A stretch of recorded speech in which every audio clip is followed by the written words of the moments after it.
This story was told to me on one gloomy autumn evening by my best friend, Alex. Today, our families live in comfort in cities that shine with chrome and glass, but the shadow of the past, especially when it grows out of the dark soil of western Ukraine, is long and persistent. My friend Alex is a man who forged his own fate from the stone of poverty. He speaks quietly, with weight, and every word of his is not just a sound, but the imprint of a real event pressed onto the paper of the air. The story he passed on to me is not a legend, it is an entry from a diary, trembling with adrenaline.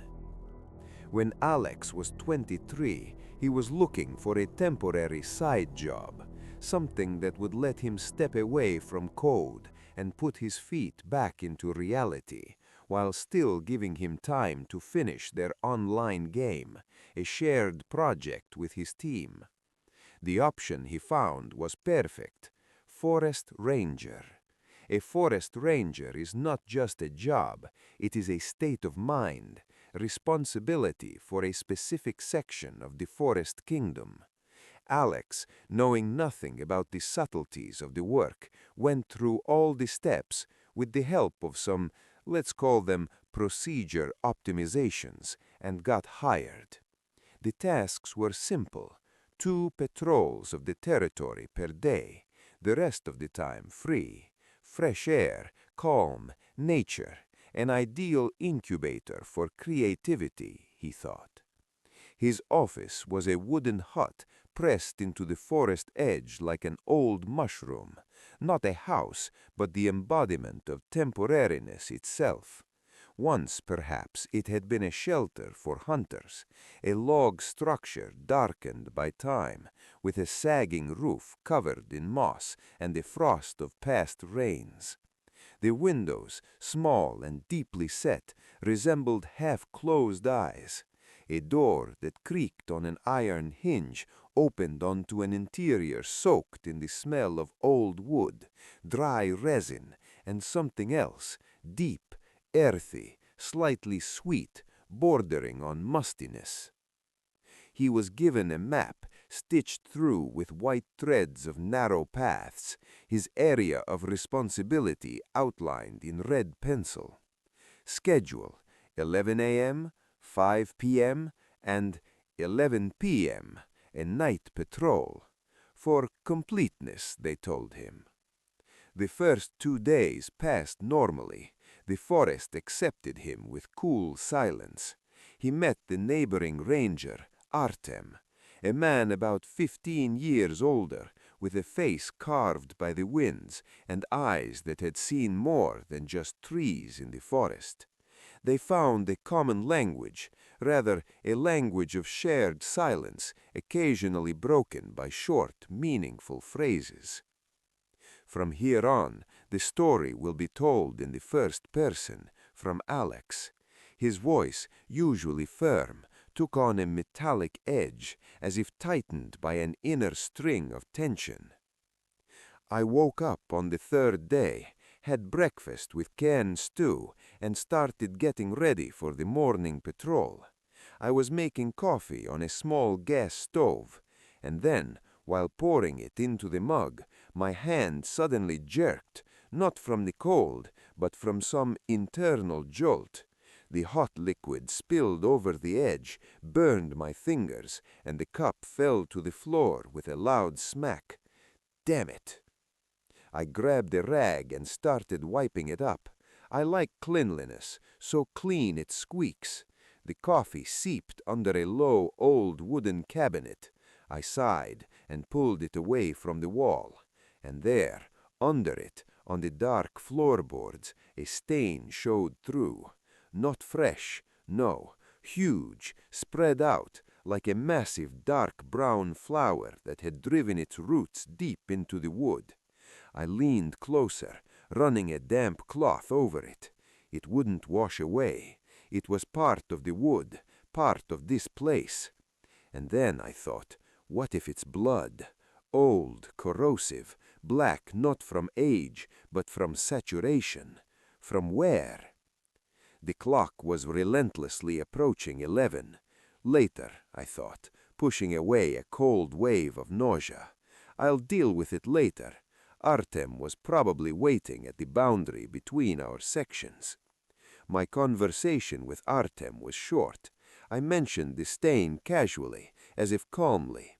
He froze in place, his gaze becoming distant, as if he were looking through me into the very depths of the forest. "Old hut," he muttered, looking away. "It's seen a lot. Hunters, animals. Don't overthink it." But there was no confidence in his voice. There was caution, as if he didn't want to touch the subject, so that something wouldn't wake up. I returned around 1:30.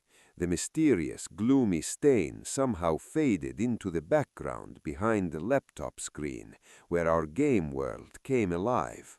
I immersed in creating our game, in a world of digital dragons and castles, where everything obeyed logic. Outside the glass, evening thickened unnoticed, and then night. The forest beyond the glass turned into a wall of impenetrable black velvet. I stood by the stove, reheating dinner, and suddenly, click! Not an explosion, not a crash, just a soft, final click of a switch somewhere in the universe. The house became dark, and so quiet it made my ears ring. The power went out. Scheduled, I tried to convince myself, recalling wartime realities. Outage due to restrictions. I was told there should be an emergency generator in the storage room. With a candle in my hand, I searched the tiny closet. Nothing, just cobwebs and the smell of dust. The generator was gone, or it had never been there at all. Dinner by candlelight. The laptop, the last connecting link to the familiar world, showed a red indicator, dead battery. I skipped the 5 p.m. patrol, with Artem's blessing over the radio. Sometimes you can miss one. But at 11:30, I had to go. On the radio, dead silence. Either I couldn't figure out the archaic equipment, or the signal was swallowed by this hollow of forest darkness, especially when the towers weren't working and there was no light at all. This is where everything turned upside down. I'll describe it as it felt, every moment, every detail of the horror. I was sitting by the fireplace, where the last logs were slowly smoldering, flipping through some old yellowed newspapers. The silence was absolute, weighing tons. And then, knock, knock, knock. My heart immediately went wild, chaotic like a bird in a cage. The knocking was clear, metallic, not at the door, at the window of my bedroom, which faced the deepest part of the forest. Who? A normal person, even a lost one, would knock on the wide front door. I froze, then slowly stood up, went to the door without opening it, pressed my ear to the cold wood. At first, nothing, and then, quick, light, almost running footsteps on the porch. There were several of them, and immediately a horrible, muffled boom, as if a large, heavy body had slammed into the door at full speed. The whole hut shook. I couldn't take it, and shouted, my voice raw with fear. "Holy shit! Who's there?" I rushed to the coat rack, threw a jacket over my pajamas, and with trembling hands ripped the issued carbine off the hook. It was cold and deceptively heavy. Returning to the room, I glanced at the bedroom window. The candle was burning behind me, and its weak flame created a murky mirror on the glass. But against that reflection I saw it, a silhouette, a tall, elongated figure standing right behind the glass. The face was one dark blot, but I felt its gaze on me, heavy, weightless, curious.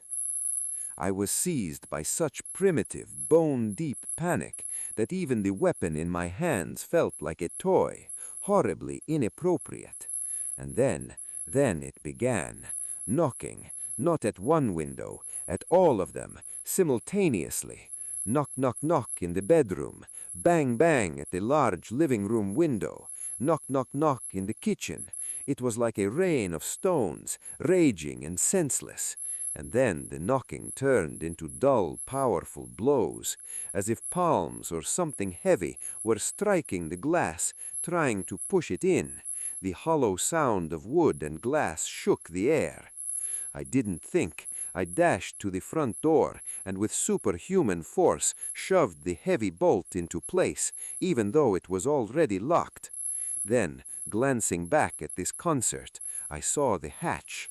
I opened the lid leading to the crawl space, a small earthen cellar for vegetables, a shelter. I blew out the candle. Darkness flooded in,